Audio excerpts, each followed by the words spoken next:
Here's another thinker, Chris Guillebeau, who is a writer. He wrote a book called The $100 Startup. He has traveled 193 countries from 2002 and 2000 and then today. And he has also an event in Portland that is called the World Domination Summit, which is very successful, so much that it's sold out, so you can't register if you like to. But I'm really happy we have Chris here. Chris, can you join me on stage? Welcome, Chris. Thank you very much. Great, thank you. Good morning.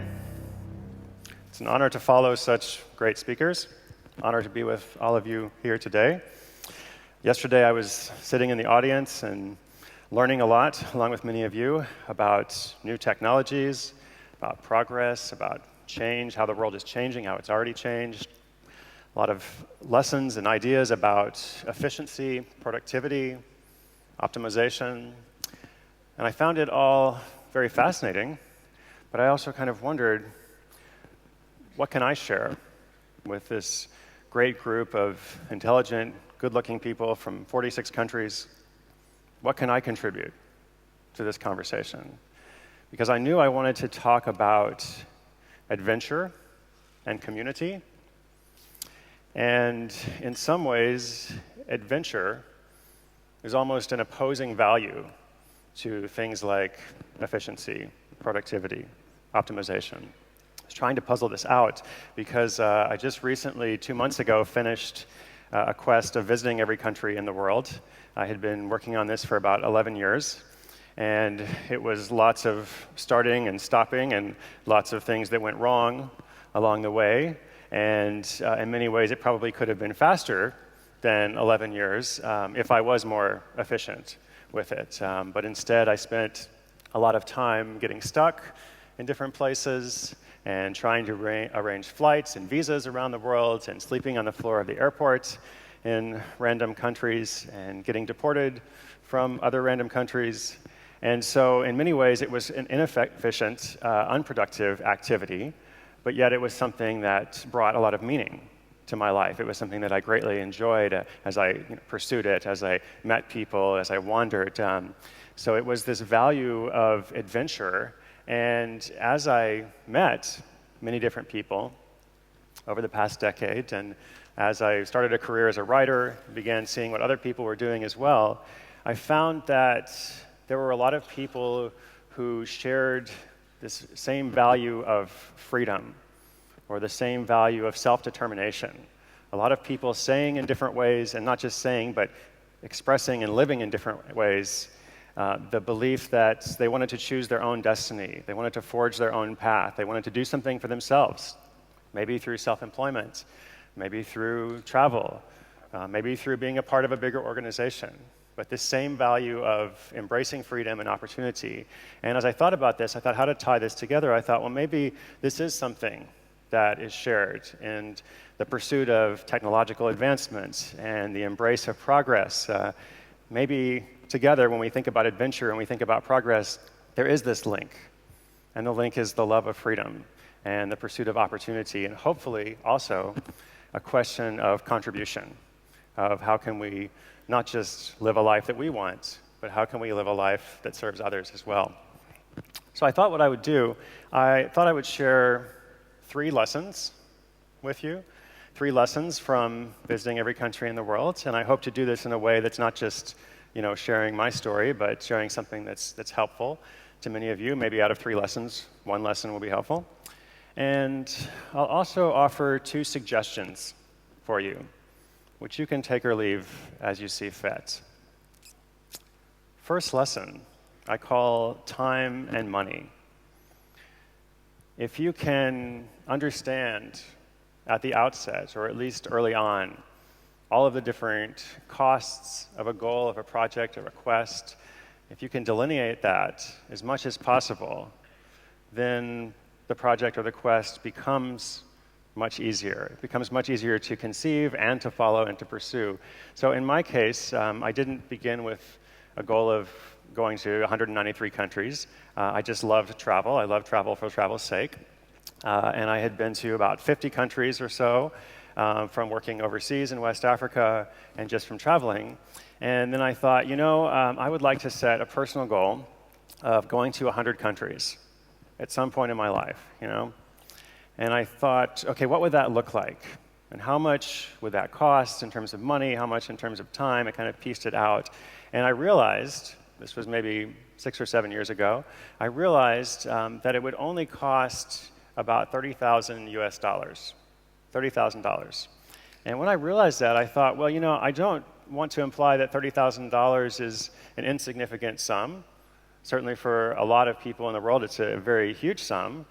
But I also thought, if I invest, this money, if I'm willing to do this over a period of years, it actually seems quite small compared to the value of the experience that I'm going to receive. Is it worth $30,000, to visit 100 countries? For me, I was able to say yes, absolutely.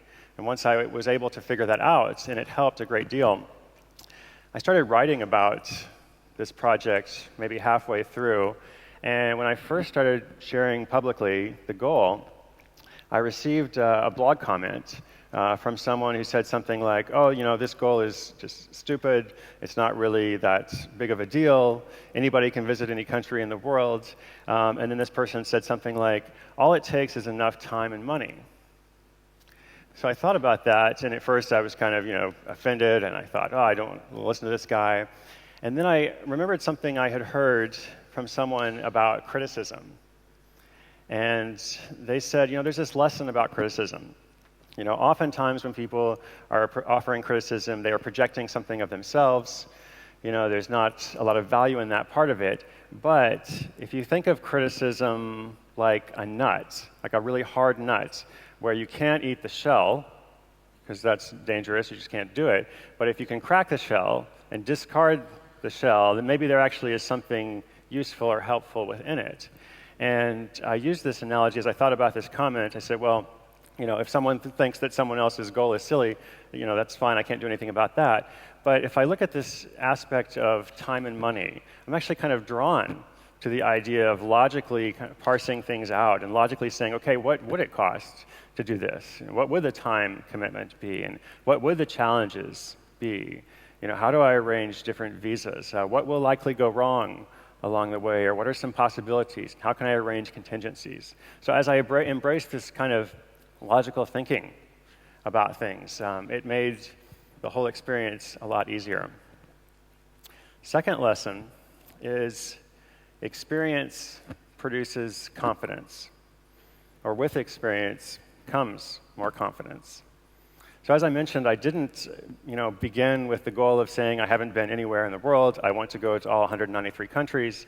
I began with a love of travel, and I merged that with a love of goal setting. And after I had been to 50 countries and set the goal to go to 100, I began to get closer to the 100, and then I got closer than I expected, sooner than I expected. And I thought, okay, maybe I should set a more challenging goal, because if I'm just going to 100 countries, I can pick and choose, which places I'm going to. Maybe it's somewhat easy. And so that's how the goal of going everywhere came about. As I gained, experience, I gained confidence, and it allowed me to have a greater vision. And when I started writing about this project, the same thing was true. I began, sharing this with a very small group of people. In my very first blog post, I said something like, I would love it if one day, there's something like 1,000 people who, care about this project or follow it, or maybe it helps them in some way with something that they're doing. And as the project grew, there were a lot more than 1,000. There were tens of thousands, and now about 100,000. And I realize, in this group, there are people who are, working in companies who are serving millions of users, or maybe even more. So my hat's off to you, and my respect to you. But all I would say is that I gained the confidence, as I pursued the goal, as I worked on something. So I often hear from people who are beginning a new project, or they're beginning to embrace self-employment for the first time, because that's a lot of what I do in my work, is help people who are making that transition, or people who are starting to travel for the first time, and they always write into me and say, oh, I'm doing this, and wonder if you could share some advice or something. And they often feel like they have to provide a disclaimer. And they often say something like, oh, I know this is no big deal for you, but I'm just doing this for the first time. I'm traveling to Africa or Asia or the Middle East or something. Or I have this really good job, and I have a good salary, and I have benefits, but I want to go out on my own, and I'm just intimidated, or I'm scared, I'm not sure what to do, I have these insecurities. And I always say, when you're beginning to do something for the first time, it is a big deal. It is important. And as you do something, your experience will give you confidence. I always encourage people to get that first experience as soon as they can. If they're trying to create a product or a service or offer something to the world, I say as soon as you can get it out, as soon as you can have one client or one customer or even one sale, even if it's a small amount of money, it makes a big difference. The third lesson, there's a couple of different ways I could say this. Could say that the new demographics are less about where you come from or what you look like or how old you are, and they're much more about psychographics based on shared values or shared worldview or shared ideals. And that's a little bit businessy. I could also say, from a personal level, the third lesson is you are not alone. You are not alone. If you have a crazy idea, if you have, a notion of doing something, and you think like maybe I'm the only one, or the only person who likes this kind of thing, or there's no one else in the world like me, I really believe, as we've heard all week thus far, the sharing economy, people connecting based on these ideas of shared identity. I believe there are all kinds of people all over the world who share those interests, whatever they are. And so for me, one of the greatest things about the experience thus far, both the journey as well as the community that I've been able to connect with, is in hearing people's stories and seeing what other people are doing and seeing how other people have taken on a quest of their own, or have taken on something that they believe in and they've chosen to invest their life in it. And one of my personal goals is to get better at telling their stories more and focusing more on what they're doing through my work. So I'll tell you a couple of quick stories. Last month I was in Istanbul, and I met Matt Krause, who has been living there for a time, and over the past 6 months completed a walking tour across the country. He walked across all of Turkey. And this was a personal project of self-discovery. It was just something he wanted to do, and he was drawn to it, and the more he thought about it, he couldn't get it out of his head. At first he thought, this is just a crazy idea, but then he went and did it, and he enjoyed meeting people and having this cultural dialogue with people in Turkey. In Australia, I set up a Skype call with Miranda Gibson, who had been living in Tasmania at the top of a eucalyptus tree for more than a year. And Miranda had set up a tree house, literally, and had been living there for more than a year as part of a protest against illegal logging. And it was just something, as she said, that she felt like she should do. And I said, why didn't you protest in another way? Why didn't you just carry a sign or something? She said, well, when I had this idea, I felt like, I just had to do it. I felt drawn to it and compelled, and I didn't know if it was going to change the world, but I knew it was something that I had to do. And I also talked with people who found a way to bring adventure home in different ways. I talked with Sasha Martin, who lives in Oklahoma, near Texas in the United States.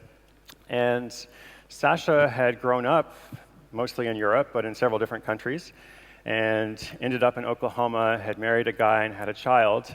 And in her situation, she wasn't able to travel like she used to, but she wanted to bring up her daughter with an international perspective and an international awareness. So she was thinking, how can I do this? And Sasha had a background in culinary arts. Her degree was in cooking. And so Sasha decided, I can't go to every country in the world, but I will make a meal from every country in the world.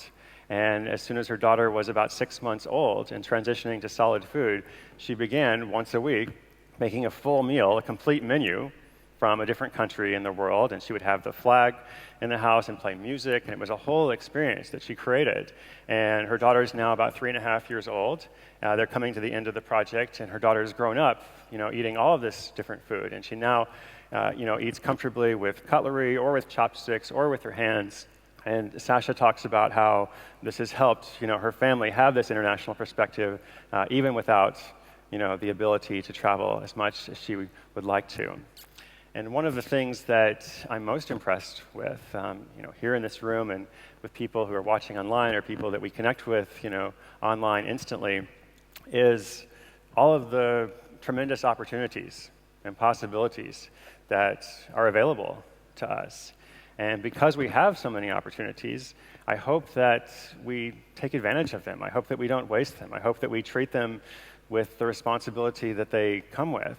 And so I would like to offer 2 suggestions for anyone who's thinking about, okay, what's the next step, whether it's personally or for my company or for my project or if I'm making a transition. What's the next step? What do I do? And my first suggestion is pursue a quest of your own. Choose your own grand adventure. Elon Musk recently said, "We spend too much time on small ideas." When I began to first think about, going to every country in the world, it was something that both scared me and excited me. I said I knew if I start doing this, there's all kinds of things I'm going to have to sacrifice and trade off. At different points in the journey, I wasn't able to grow my business as I would have liked to in other ways because I was very focused on this.